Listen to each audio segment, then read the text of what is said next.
75 উপরে স্কয়ার যদি দেই প্রথমে কি লিখবো 7, এটাকে গুণ করবো কি দিয়ে 7 এর পরের সঙ্গে কত 8, এরপরে 5 এর উপরে স্কয়ার দিলে 25, তাহলে 27 56 25,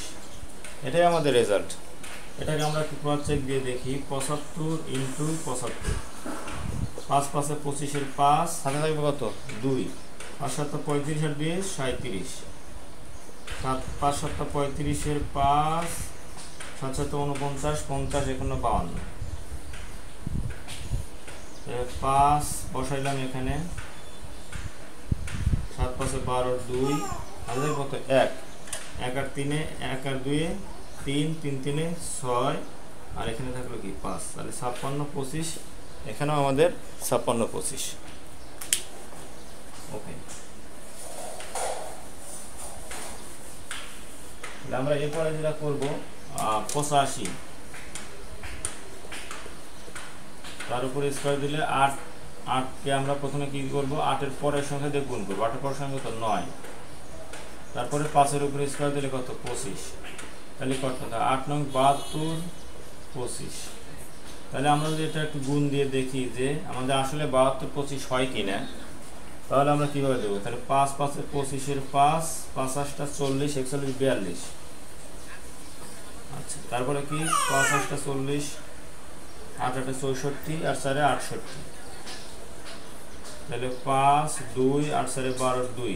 আর 1 1 আর 6 7, 72 25, এখানেও আমাদের 72 25, তো তাহলে আমাদের এটাও মিলে গেল। আচ্ছা আমরা এরপরে যেটা করব 95 দিয়ে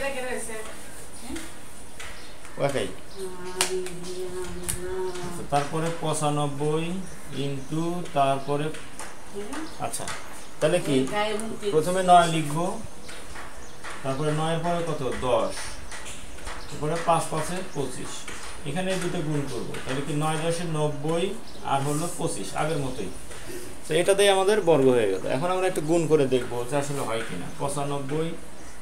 ইন্টু 95, তাহলে 5 5 এ 25 এর 5, 5 9 45 46 47, আবার 5 9 45 এর 5, 9 9 81 আর 4 এ 85। আচ্ছা তাহলে 5 নামালাম, 7 5 এ 12 2, হাতে থাকে কত 1, 1 আর 4 এ 5, 5 5 এ 10 এর 0, হাতে থাকে 1, 1 আর 8 এ 9, 90 25, তাহলে এইটাও আমাদের মিলে গেল। তো এইভাবে আমরা কিন্তু খুব সহজেই এরকম সংখ্যাগুলোর বর্গ করতে পারি। সো আল্লাহ হাফেজ, আসসালামু আলাইকুম।